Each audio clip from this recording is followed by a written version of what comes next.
বিসমিল্লাহির রহমানির রহিম। আলহামদুলিল্লাহ ওয়াসসালাতু ওয়াসসালামু আলা রাসূলিল্লাহ ওয়া আলা আলিহি ওয়া সাহবিহি ওয়া মান ওয়ালা, আম্মা বাদ।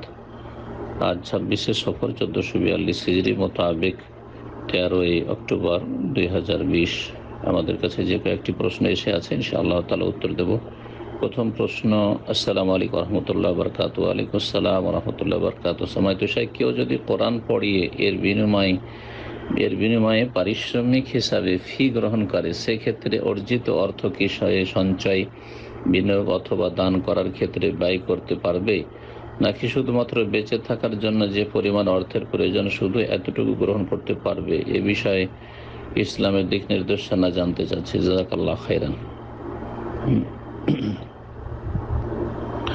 কোরআন এবং হাদিসের শিক্ষা দিয়ে, সেটা কোরআনে কারিমের শিক্ষা হোক অথবা দিনই অন্য কোনো সাবজেক্টের শিক্ষা হোক, শিক্ষা দিয়ে পারিশ্রমিক গ্রহণ করা যাবে কি না? যদিও এই বিষয়টিতে ওলামাদের ইখতিলাফ আছে এবং ছিল, কিন্তু যারা বলেছিল যে নেওয়া যাবে না, তারাও অর্থাৎ হানাফি ওলামারা তাদের মযহাবে এক সময় তারা বলেছিল যে না, নেওয়া যাবে না। তারাও বর্তমান দেওবন্দ থেকে ফতোয়া তারা দিয়েছেন যে বর্তমান পরিস্থিতিতে যেহেতু সরকার এই দ্বীনি শিক্ষার প্রচার প্রসারে কোনো অবদান রাখে না তেমন, সুতরাং এই পাবলিক মাদ্রাসা অবশ্যই চালাতে হবে, বা পাবলিক যদি পয়সা পারিশ্রমিক না দেওয়া যায় তাহলে কোরআনের শিক্ষা বা দ্বীনের শিক্ষা উঠে যাবে। যার ফলে তারা ফতোয়া দিয়েছেন যে কোরআন এবং হাদিসের শিক্ষকরা পারিশ্রমিক বা দ্বীনের কাজ করে পারিশ্রমিক নিতে পারবে। বাকি কথা দলিলের আলোকে যদি আমরা আলোচনা করি তাহলে দেখব যে ইবাদত যদি খালিস ইবাদত, যেটা নিজের সাথে সীমিত, তাহলে তার উপর পারিশ্রমিক নেওয়া যাবে না। যেমন কোরআন খানি করে যে বক্সানোর বেদাত রয়েছে আমাদের মুসলিম সমাজে, ভারত বাংলাদেশে, এই কোরআন খানি করে কেউ যদি পয়সা নেই যে তোমার বাবার নামে মায়ের নামে এক খতম দিয়ে দেবো, এত টাকা নেব, যে কাজগুলি বেদাতি মোল্লারা করে, তো এটা হারাম, জায়েজ নয়। কারণ এটি হচ্ছে ইবাদত মাহদা, খালিস ইবাদত, এবং এর উপকারিতা, তেলাওয়াতের উপকারিতা তার মধ্যে সীমিত, যে ব্যক্তি তেলাওয়াত করবে। কিন্তু যদি এমন ইবাদত হয় যেটাকে ওলামার কাছে মুতাআদ্দিয়াতুন নাফা, যার উপকারটা সুদূর প্রসারী, অর্থাৎ অন্যরা উপকৃত হচ্ছে, এমন নেক কাজ যে নেক কাজ দ্বারা অন্য উপকৃত হচ্ছে, অর্থাৎ কোরআন কারীমের শিক্ষা, যেমন আপনার কোরআন কারীম দিয়ে রুকিয়া করা, হাদিসের শিক্ষা দেওয়া, ফিকহের শিক্ষা দেওয়া, দ্বীনি মাসলা মাসাইলের শিক্ষা দেওয়া, দ্বীনি দাওয়াতের কাজ করা ইত্যাদি, এ সমস্ত কাজ মাদ্রাসার যত শিক্ষকরা রয়েছে যে কোনো দ্বীনি সাবজেক্টের, এর উপর পারিশ্রমিক নেওয়া জায়েজ রয়েছে অধিকাংশ ওলামাদের নিকট।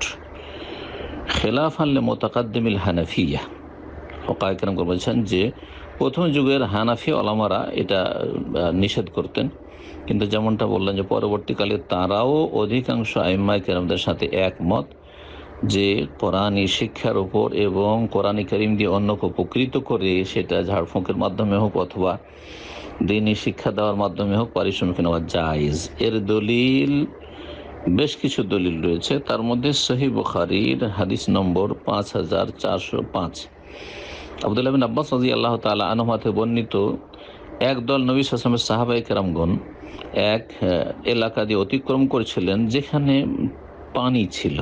আরব দেশে তো সব জায়গায় পানি পাওয়া যায় না। ওখানে একজন ব্যক্তিকে বিচ্ছু বা সাপে দংশন করেছিল। সেই পানির এলাকায় বসবাসকারী লোকেরা তারা বলল যে হাল ফিকুম মিন রাক, তোমাদের মধ্যে কেউ কি ঝাড়ফুঁক কর্নেওয়ালা, দম কর্নেওয়ালা আছে? ইন্না ফিল মায়ে রাজুলান লাদিগান, এই পানির কাছে একজন মানুষকে দংশন করেছে সাপ বা বিচ্ছুতে।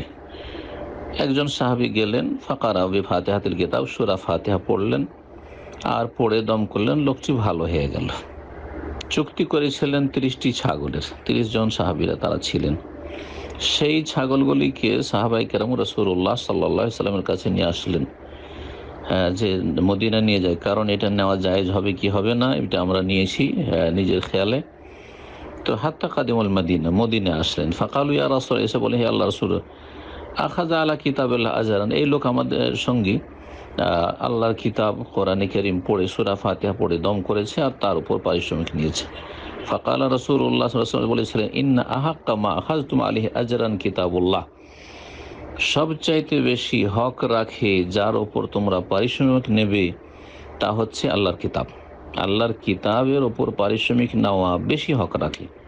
দুনিয়ার কাজ করে মানুষ যদি পারিশ্রমিক নিতে পারে, তাহলে কোরআনে কারীমের ওপর যদি কেউ পারিশ্রমিক নেয় তো অসুবিধা নেই, কিন্তু এটি হচ্ছে কোরআনে কারীম দিয়ে কাউকে উপকৃত করা, সেটা দম করার মাধ্যমে হোক, শিক্ষা দেওয়ার মাধ্যমে হোক। ইমাম মুসলিমও এই হাদিস নিয়ে এসেছেন আবু সাঈদ খুদরি থেকে, এবং ইমাম নওয়াবী রহমতুল্লাহ আলাইহি এর উপর অধ্যায় কায়েম করে বলছেন, বাবু জাওয়াজ আখযিল উজরাতি আলা রুকিয়াতি বিল কোরআন ওয়াল আযকার। এই অধ্যায় হচ্ছে যে কোরআন এবং জিকির আজকার দিয়ে রুকিয়া ঝাড়ফুঁক করে পারিশ্রমিক নেওয়া যে জায়েজ, এই মর্মে। আর এই ক্ষেত্রে সৌদি আরবের যে লাজনা দাইমা স্থায়ী ফতোয়া কমিটি রয়েছে, তারও ফতোয়া হচ্ছে ইয়াজুজু লাকা আন তাখুযা আজরান আলা তালিমিল কোরআন, কোরআনের শিক্ষার উপর পারিশ্রমিক নিতে পারেন। হ্যাঁ, একটি দলিল তো সহিহ বুখারী যেটা বললাম, আর একটি দলিল পেশ করেছেন যে রাসূলুল্লাহ সাল্লাল্লাহু আলাইহি সাল্লাম কি করেছেন, যাওয়াজা রাজুলান ইমরাতান বিতালিমি ইয়াহা, একজন সাহাবীর আরেকজন মহিলা সাহাবীর সাথে বিয়ে দিয়েছিলেন কিসের বিনিময়ে, যে তাকে কোরআন শিখিয়ে দিবে। ফাআল্লিমহা, যাও তুমি তাকে, হাল মাকা সূরাত মিনাল কোরআন, তোমার কি কিছু কোরআন মুখস্থ আছে, জানা আছে? বলে হ্যাঁ, সূরাত কাযা কাযা কাযা, অমুক অমুক সূরা মুখস্থ আছে, যাও যাও। ফাকাদ যাওয়াজতুকা বিমা মাকা মিনাল কোরআন, তোমার কাছে যে কোরআন আছে এই কোরআন তাকে শিখিয়ে দিবে, এর বিনিময়ে তোমার বিবাহ দিয়ে দিলাম। সেটি ছিল মোহরানা।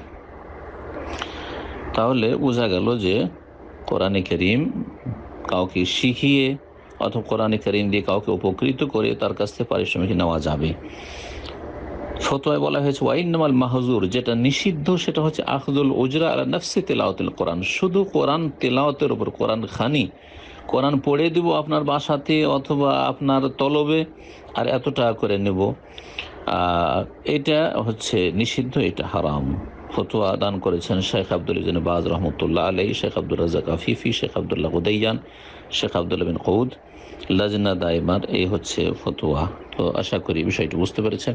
আল্লাহ রাব্বুল যেন বুঝার এবং আমলের তৌফিক দান।